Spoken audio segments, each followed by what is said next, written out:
Welcome to week 1 of 52 Weeks of Art. I am Jenna Layton, and I am so glad that you are here. One of the greatest skills that has helped me in the last few years is actually coming to the studio with a goal in mind. When I do this, then I have a lot more focus and I know whether or not I accomplished that goal or I got sidetracked. Sidetracked happens a lot, unfortunately, but but it's still moving forward. So I'm a big fan of Stephen Covey and the 7 Habits of Highly Effective People. And so today I want to begin with the end in mind. In order to begin with the end in mind or know where we're going, we also need to know where we came from. So doing a little mental inventory of your art skills is a great idea so that you know where you began, where you're at right now, and then when you look back at this in a year, you'll know where you came from. So, and whether or not you accomplished your goals. I printed out a list of kind of a table of contents list of the things that we are going to be doing in these 52 weeks. And I also made a very imperfect chart so that you can mark each week that you have accomplished. I love to write lists just so I can cross off the tasks that I accomplished. So if you're that kind of person, then that is specifically for you. I just have some blank copy paper that I have 3-hole punched, and I'm going to put that in my binder along with this paper that I'm going to put at the top of my binder. And eventually I might add some file tabs if I want to keep it even a little more organized, but that's what we're going to put in there. Then another thing that this is the printout for today. In order to accomplish your goals and to be effective, you have to take certain actions. We know that. There's no way that you can get better at anything without practice and doing it. You have to do it. You can't just watch the videos and know how to draw. You have to actually take your hand with your pencil and draw. That's probably overstating the obvious, but you would never walk up to a piano and be able to play Beethoven's 5th Symphony, and you're not going to walk up to your sketchbook and be able to draw like Leonardo da Vinci either. It takes practice and it takes time. So write your actions, things that you're going to do in the next box or on your paper. That could be, I'm going to practice for 15 minutes every day. Or if you want to keep it really simple, I am going to do this art set time on Fridays for 1 hour to do art. And I am going to get my whole entire chart colored in. That's a great goal. Or that's great action if you actually do the work. In order to do all of those actions that are necessary, there are also things that you are going to have to sacrifice. If you think that you want to be a better artist, but you just don't have enough time, maybe one of those action goals could be to not play a video game until after you're done with your hour of art. Or maybe it could be to only watch one movie of your favorite episode, or one episode of your favorite movie, and stop after one and not continually watch all of the episodes of your favorite show all the way through.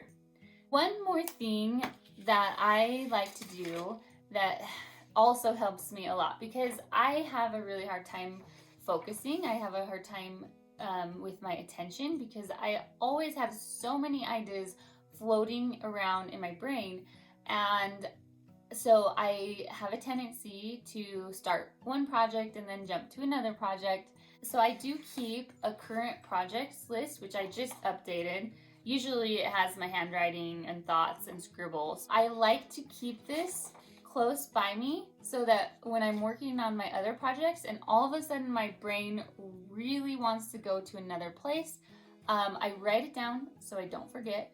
Or you could put this in your sketchbook, which is probably what I'm gonna do is 3-hole punch it and put it in my sketchbook. And then I can take it out and put it by my side while I'm working and then put it back in my sketchbook when the day is done and I'm cleaning up my stuff. We're done with shop talk.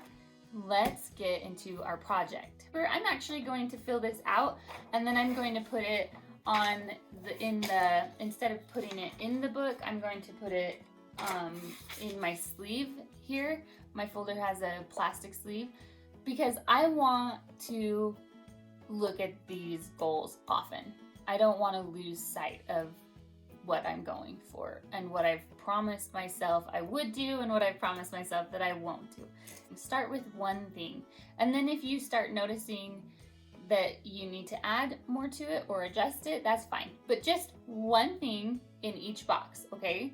Let's not overwhelm ourselves before we even get started. My examples will probably be a little different than yours depending on your age and what you have going on in your life. But what I already know about art, well, I feel like I draw well and shade well.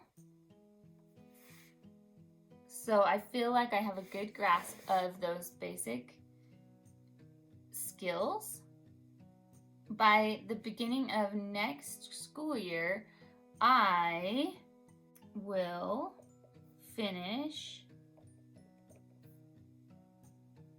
the 52 weeks of art.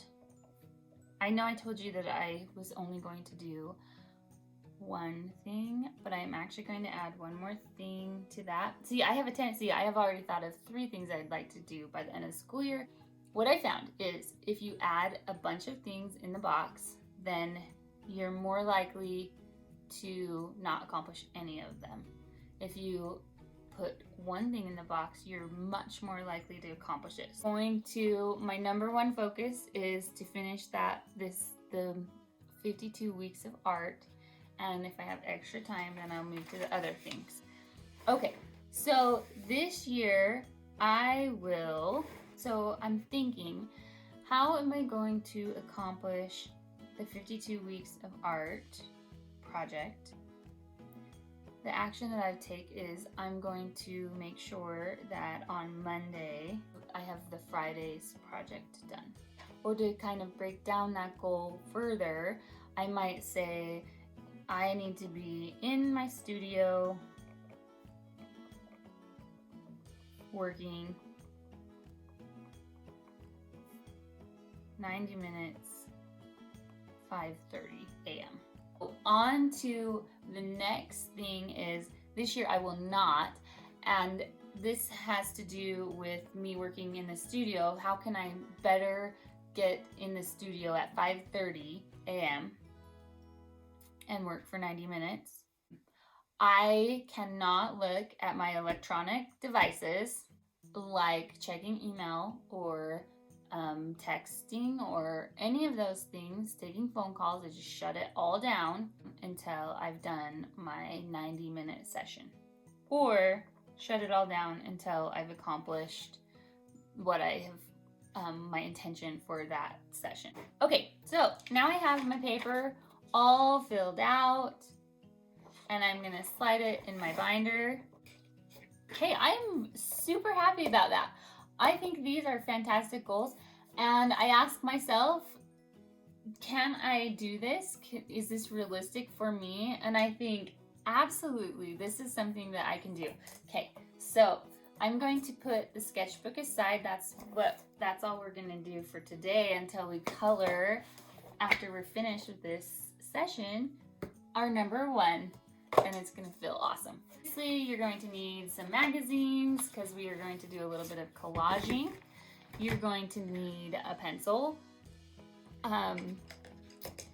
You're going to need watercolors, paintbrushes,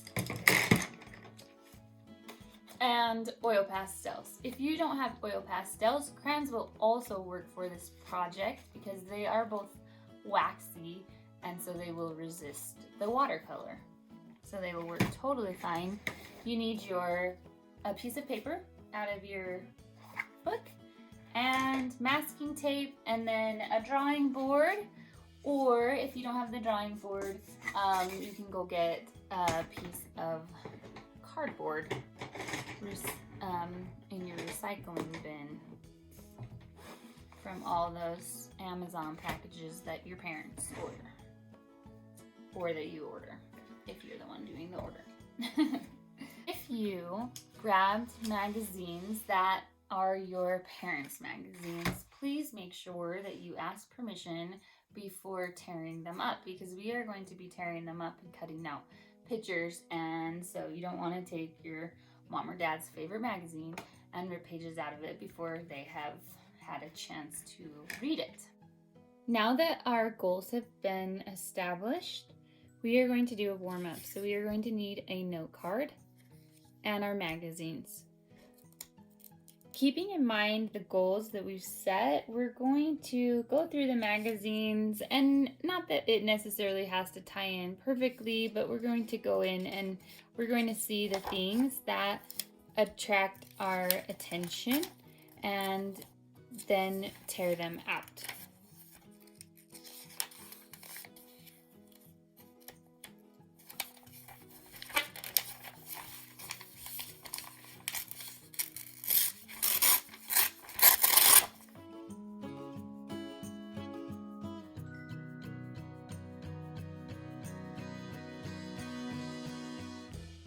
You don't need to go through several magazines. One or two is enough. You don't want to overwhelm yourself or have too many options. So I think after going through a couple of magazines, I might just flip through this one to see if there's any pictures that I love.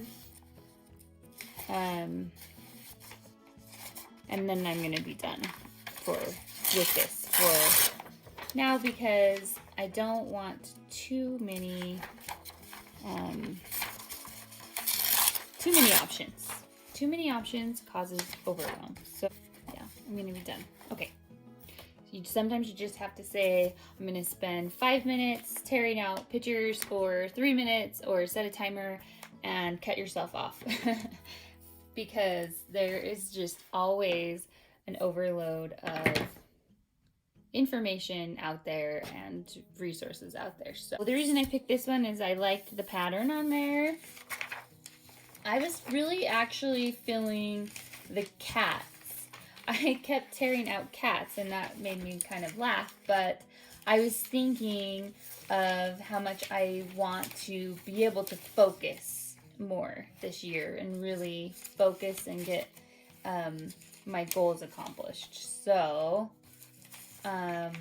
in here I have this cat that I really liked how it was focused, you know, even though it's getting loved on, it's still gonna stay focused. And then I really liked this lighthouse because I want to be a beacon of light. I want to be able to make the world a better place. I felt something with that. And then lastly, I am a sucker for a complementary color scheme, which we will talk about more later, but I'm also, I feel like I love the oranges. I love oranges. I'm all about the vitamin C. I think everyone is right now trying to stay healthy. And funny enough, this is 5 ways to boost your immunity.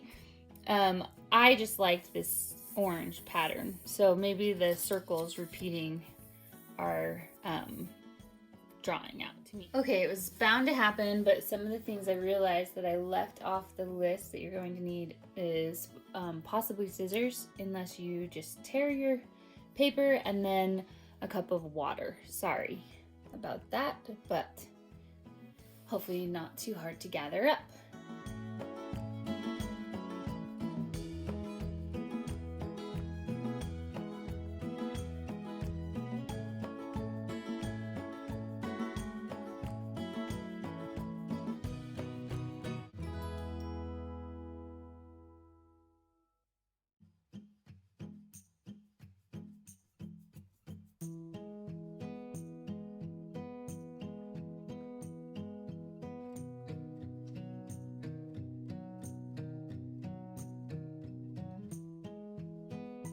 So I have my card done. So pick 4 to 5 pieces of paper, collage paper or images, and then go ahead and put them in design however you want. When I was picking these images, I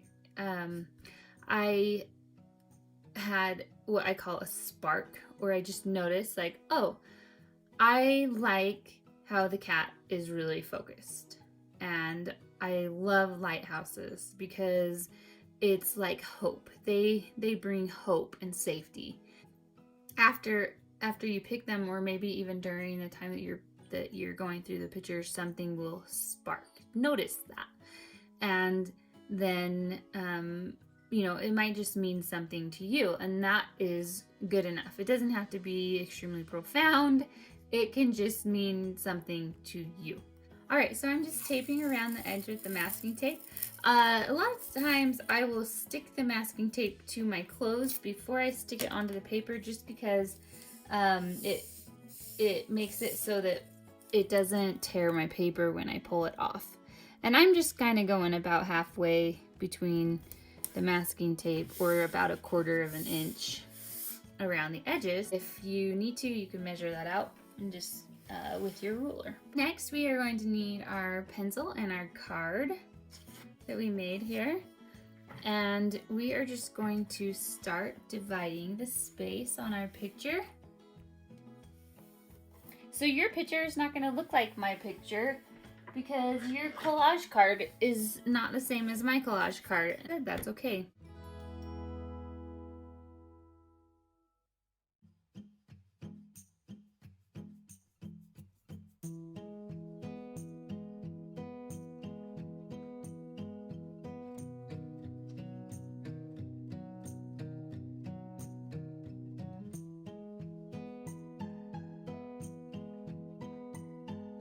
Okay, now that I have my picture drawn in, and I know that drawing might stress some of you out, so what I want you to do is think of this like a math pretest. So it's kind of like an art pretest. It's just to see where you're at and where you're beginning, and there's no pressure here.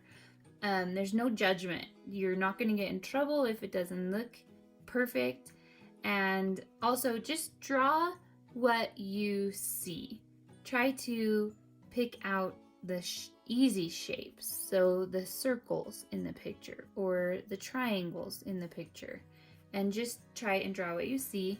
And if it turns out completely abstract and it doesn't look anything like your card, great, that's awesome. It does not have to look anything like it. So just have fun with this. We're gonna go ahead and pull out our oil pastels, or if you don't have these oil pastels, then just use crayon. Okay, I just pulled these out of the package. Like I always do with all of my new art material, I am going to do a little test palette before I get too far. I just like to, oh, that's broken. I like to see what I'm working with. I like to feel it and see how it puts down color. So I know that white didn't show up really well on that white piece of paper, but it would be a super fun color to use and then watercolor over the top. So just because it doesn't turn out exactly vibrant on paper doesn't mean it's not usable. So once I do these little color cards, I'm gonna put these, since they didn't come with a package container, I'm just gonna put them in a Ziploc bag with the card inside so that I have that. So I don't have to keep doing the same thing over and over again, even though I kind of enjoy it.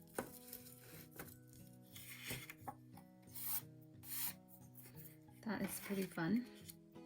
Now I'm going to look at my card. And I do not have to keep the colors exactly like they are. If I don't want to, I can choose other colors, but for the sake of keeping it easy, I will probably stick pretty close to what is on the card. And that's kind of why I chose these objects anyways, is because there were a lot of blues and oranges and I liked that complementary color scheme. So I am going to start coloring in the picture with my oil pastels.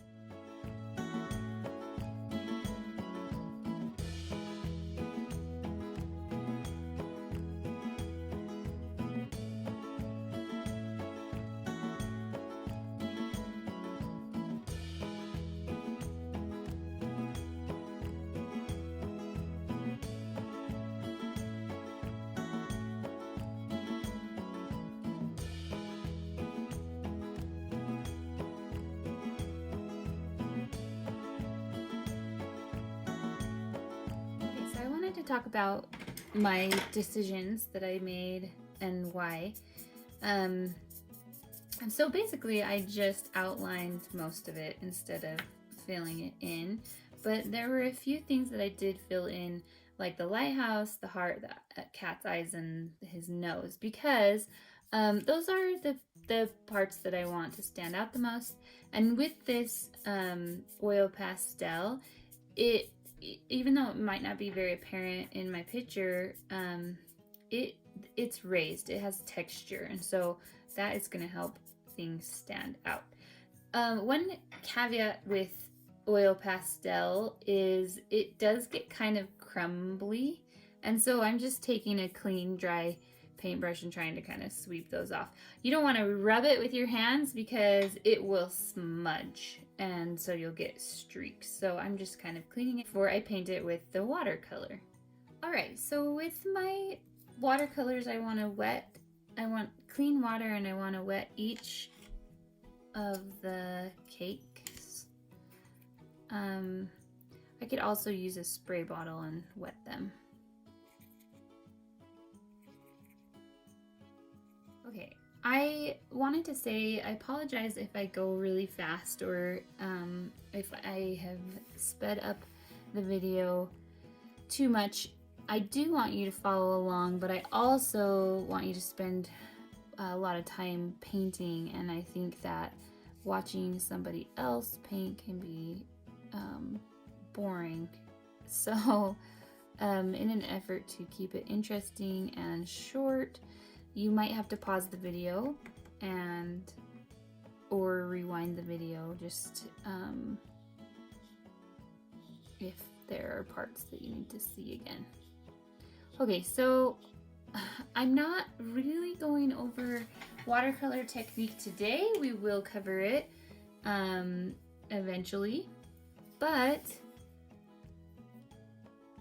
just a very short explanation is that you can either wet the space that you're painting in and then put watercolor in to make it blend better, or you can just get really aggressive with the watercolor like I was doing. Sometimes I'm just impatient. Okay, I know I'm not doing a lot of teaching and explaining because, like I said, that's not what this video is about necessarily.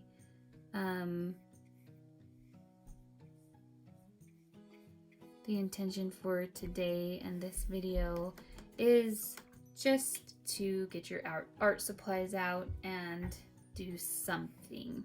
So we are accomplishing that right now.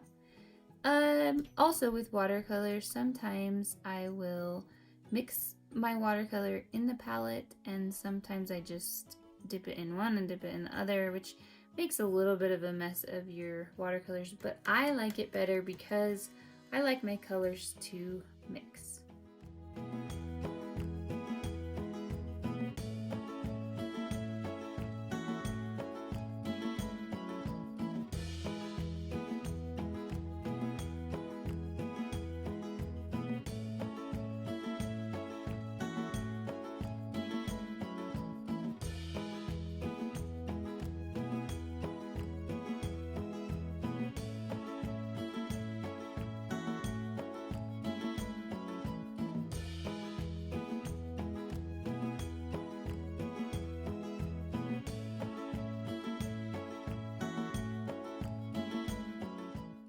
A rag or a paper towel would also be appropriate to have when you are watercoloring to dry your brush on. And I got this really wet in here, it's puddling, so I can either take some of that color or that water out with my paintbrush, or I can just blot it out.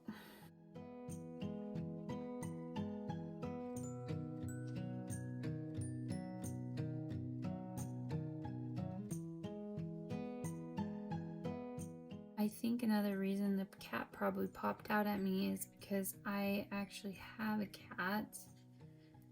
His name is Professor White Sox von Mauser, and he is he's actually a little gray cat. So he doesn't have stripes though. I think this is more what he looks like in my picture than in the actual picture that my photo reference. But that's because that's my story. That's my life and my experience. So let those things come through in your paintings. Feel free to change the colors and make them your own, or change anything for that matter.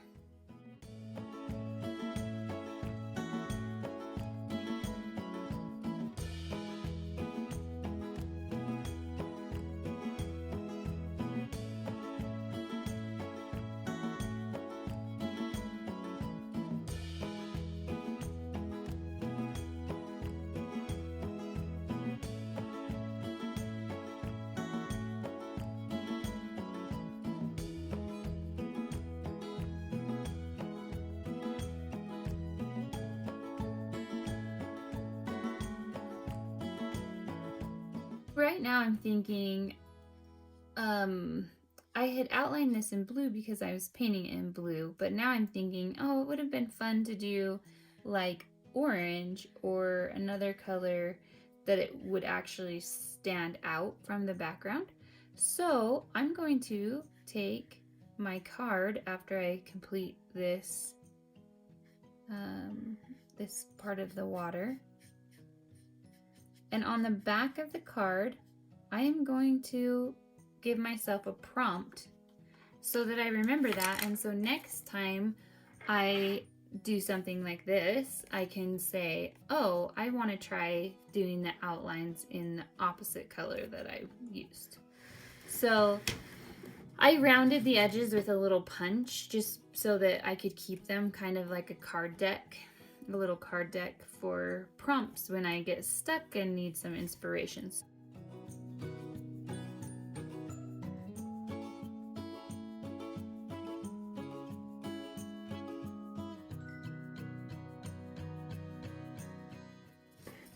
And these, I don't have to follow each one of these like when I'm creating the picture, but it's just ideas.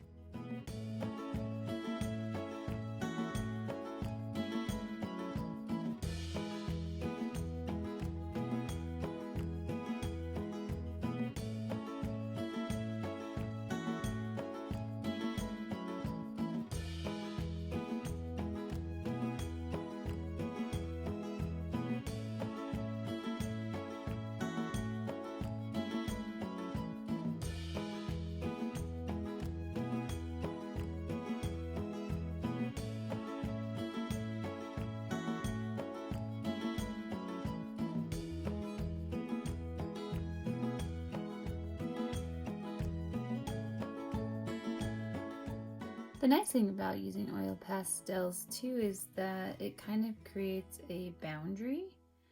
So usually with watercolor you can't do the sections that are next to each other all in a row. You have to wait till they dry. But with this oil pastel, we don't have to wait till it dries. It's been kind of, it's nice. It's a lot faster. Right now, I am not happy with the values here. I feel like this should be darker, and it's not as dark as I wanted it to be. And the back wave isn't as dark as I want it to be either. With watercolor, you gotta wait. You have to be a little bit patient, and I can do another layer after the layers are dry.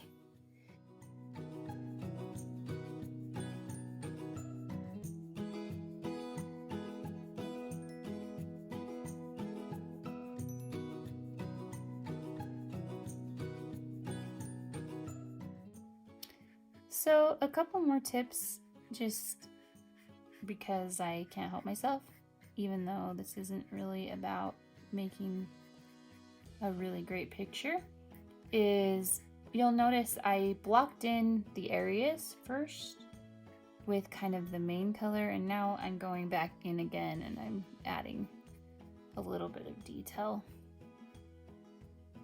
I'm working the whole picture before I start getting really finicky about the details.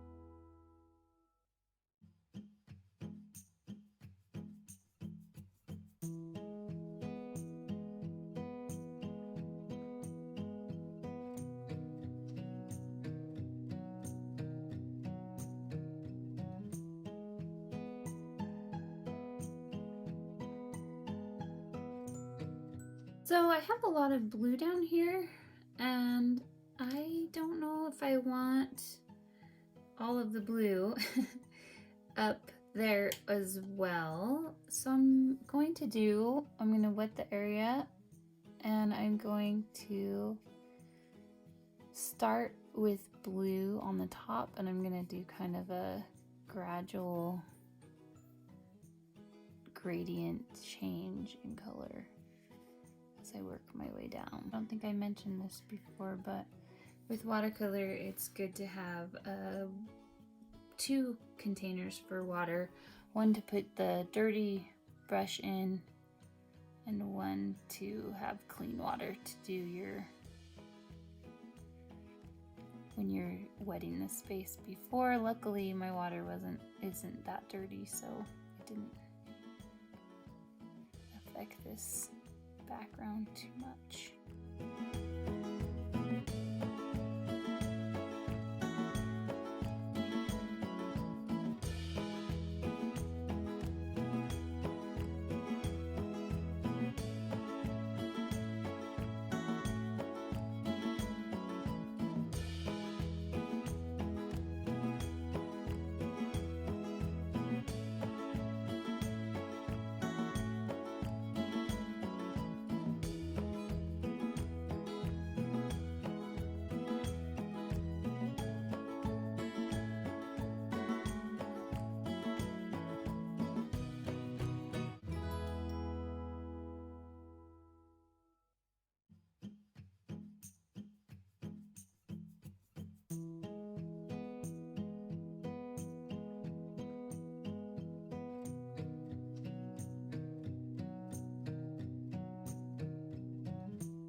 a little bit of yellow, even though it wasn't really in the picture, but that was just a fun little project, really a quick little project to get us going.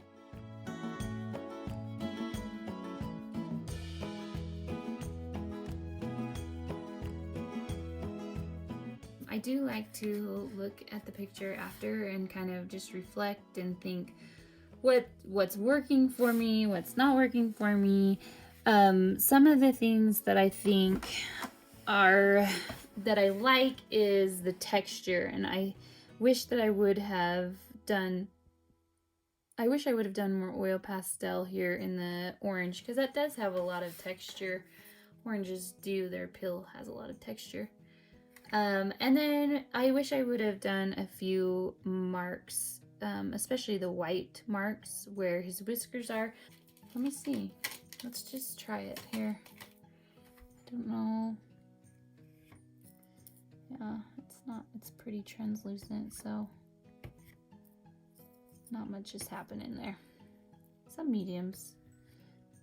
You can come back in and add those, but those would have needed to be added beforehand. So I think I'm gonna write that on the card now that I'm reflecting back and thinking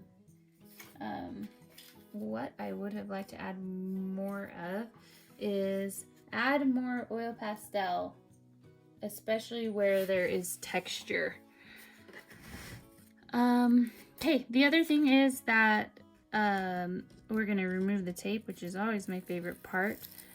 Be careful if there is pooling, and also removing the tape if it's too sticky and it's just not coming off and it's tearing your paper.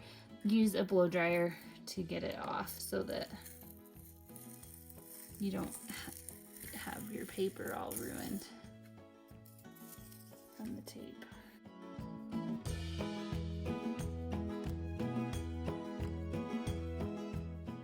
I hope you enjoyed that fun little project. I'm excited for this year. We're gonna focus here. We're gonna be doing good, and hopefully we're staying healthy, and that's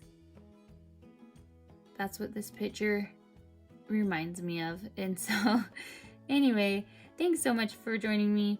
I can't wait to see you next Friday.